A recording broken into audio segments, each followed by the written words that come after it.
Hi, everyone. Welcome into Keys to the Crown, presented by Crown Royal. I'm Daniel Sallerson, getting you ready for your fantasy football lineups for week number 6. Joining us for the second time this season is Marcas Grant, fantasy football expert for NFL Media. Marcus, I appreciate you coming back on. How are you? I appreciate the invitation. I'm doing well. Good. We usually start with the Saints, and normally they are playing a game, but this week they have a bye after a huge win in overtime over the Los Angeles Chargers on Monday night. So I know a lot of you are trying to fill your lineups with people like Drew Brees. That's going to be out. Alvin Kamara is a big one. So for fantasy owners that have those two players or even some other impact players on the Saints, where do you go as far as trying to replace them this week? Yeah, running back is going to be a big key because not only are the Saints on a bye, but you got the Chargers, the Raiders.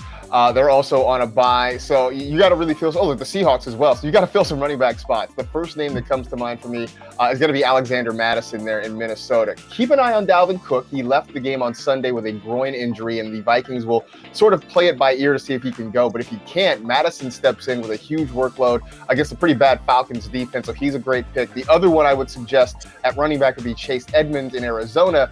Kenyon Drake has not lived up to expectations this season, and I'm starting to see Edmonds getting more opportunity.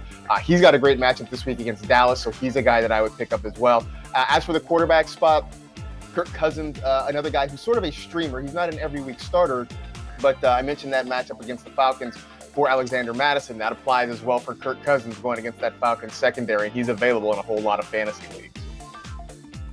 I'm glad you brought up the quarterbacks. Unfortunately, we saw that gruesome injury with Dak Prescott over the weekend for the Dallas Cowboys. Of course, we're thinking of him and glad surgery went well. But also, there's a new quarterback. That'll be Andy Dalton. Do you trust Andy Dalton to be the replacement for Dak?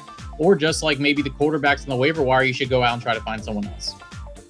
I would have no problem with picking up Andy Dalton and plugging him in. He's going to be in an offense that's very aggressive when it comes to throwing the football. I mean, let's not forget. I know that it sort of became easy to take shots at Andy Dalton during the end of his time in Cincinnati, but this was a guy who had some very good seasons, especially for fantasy, who helped the Bengals get to the playoffs. So it's not as though he's just your standard backup quarterback in the NFL. So I have no problem plugging him into my lineup. He's got 3 very good receivers in Amari Cooper, Michael Gallup, and CeeDee Lamb. But Marcus, how would you deal with all these scheduling changes? Because that means bye weeks are changed for these players. You kind of have to strategize a little bit of how you approach these next few weeks. Yeah, it's going to be sort of working on the fly here and trying to make the best of what you can.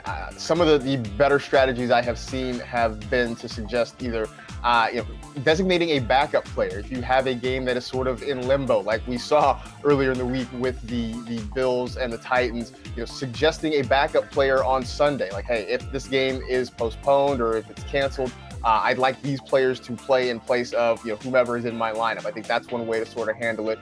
Yeah, hopefully there's not too many scheduling changes from here on out, and hopefully everyone can stay safe during COVID-19. That's Marcas Grant from NFL Media, and those are your Keys to the Crown, presented by Crown Royal.